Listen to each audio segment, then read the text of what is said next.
When I spoke to Ivanka Trump last week, much of our conversation focused on jobs and reskilling the American workforce. But the other important part of her policy agenda is focused on families. Watch. These policies are working, and they're working for the people whose jobs were the most vulnerable. And those are the people we're trying to help. We're also trying to help them through our working family agenda by recognizing the realities of modern working families, the enormous cost of childcare for those families, and the necessity of childcare to families who need two incomes, or of course for single parents. And then of course the importance for children of childcare, early childhood education, because they're really one and the same. So there is a lot of substance here. I mean, let's just put up some of the elements of Ivanka Trump's pro-family agenda. You know, boosting childcare, doubling the child tax credit. She's pushing for paid parental leave. And I just want to show you how important family is. One of the central points in Ivanka's message last week was upward mobility. Now, just look at this data, which analyzes social mobility by family stability. So if you look at that one, that is a really important emphasis on the benefits of marriage. If you look there at the way that marriage rates keep parents together, depending on whether they're cohabiting or whether they're married, it's a huge, huge factor. Look at that, 74% of married parents stay together compared to 24% for couples who are cohabiting. And if you look at the data on who is rising up the income scale, it turns out that someone born in the bottom 20% of the income distribution, if their parents are not married, then they're going to be much more likely to stay there. 50% stay there. It's a huge, huge difference compared to people who are born in a family with a stable parental background. So family policy is not some soft, separate thing from jobs and economic policy. It's right at the heart of it.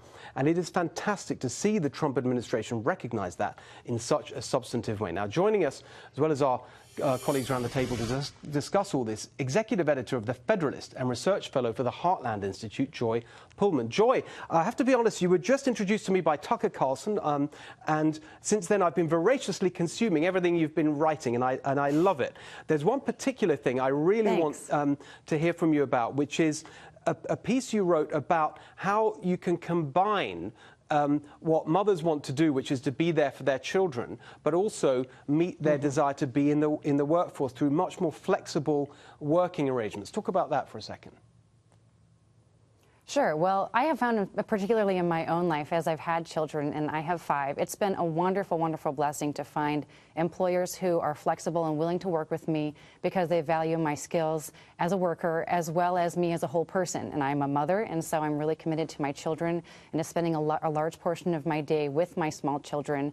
I have a 1-year-old, a 3-year-old, a 5-year-old, and 2 older school-age kids. So I know that they really need me to be there with them to have an optimal development. So my employers have allowed me flexible work. I work nights, I work weekends, I work a couple hours a week with a babysitter, and that's really allowed me to do 2 things that I love at the same time. And I think a lot more employers should be thinking about that. When we hear that they're trying to attract women, they sometimes focus on kind of weird things like freezing their eggs that can have damage to women's bodies. And I also think it damages the cultural conversation because it doesn't say to women, we value you as you are, and women make babies, and that's okay, and we love that because it's good for society. So I think there's pro-family and pro-women ways of arranging work, and there's anti-family and anti-women ways of arranging work, and of course, we should support the former.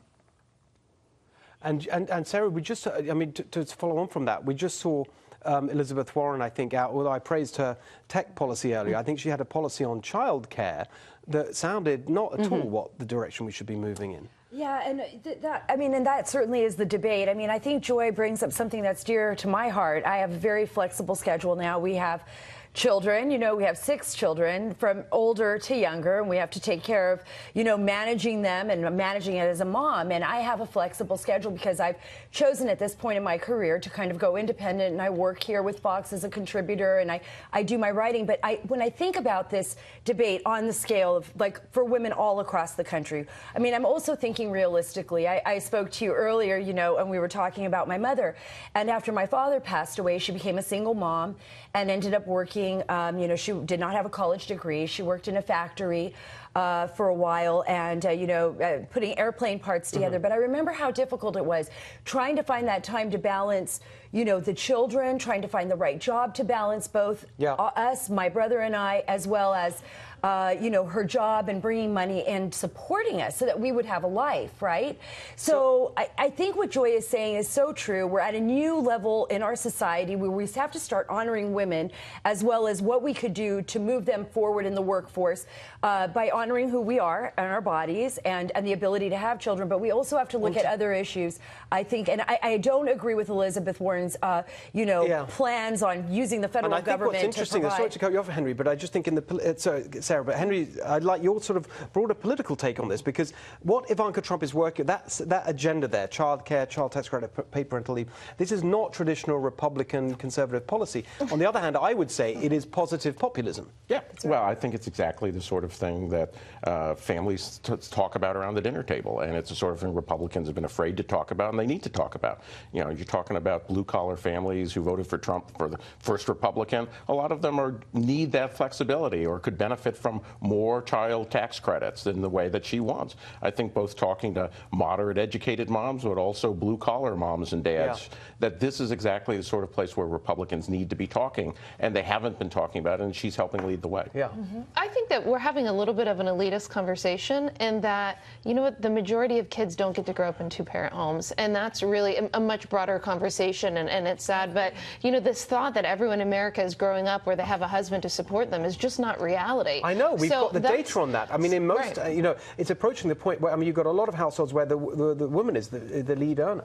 Yeah, so I think that's why I like why Ivanka is pushing parental leave. I like what Joy had to say about the gig economy, but I would say the gig economy is not just about women. Maybe you have the dad who wants to stay at home, but the reality is, which is a much bigger issue, is that the number of children growing up in single-parent homes, I believe, is greater than married homes at this point. Marriage has become an elite institution for educated and wealthy people, and that is not good for society. It's absolutely not. It's a huge issue. Joy, I want to come back to you for a quick final word, because I think that's really at the heart of this. But you close us out here. Well, I think what's really missing from the conversation we're having so far about daycare and paid leave is the fact that it's incontrovertible that young children absolutely need their mother to focus most of their energies on them. So that's something that neither daycare nor paid leave can really provide a child. The child's emotional development, the child's intellectual development, and their sense of security for the rest of their life is really created by having mom focusing on them for their first 3 to 5 years of life.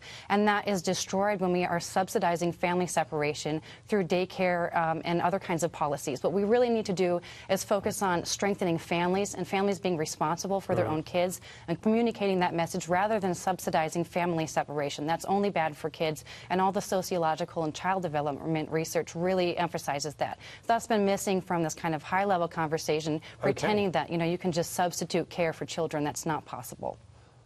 Well, you've certainly put it on the agenda tonight, and Joy, I'm really looking forward to talking to you more about this and other issues, particularly your view on decentralising. This theme tonight on education. You got a great piece on that. Hope to see you soon. Thank you for joining us.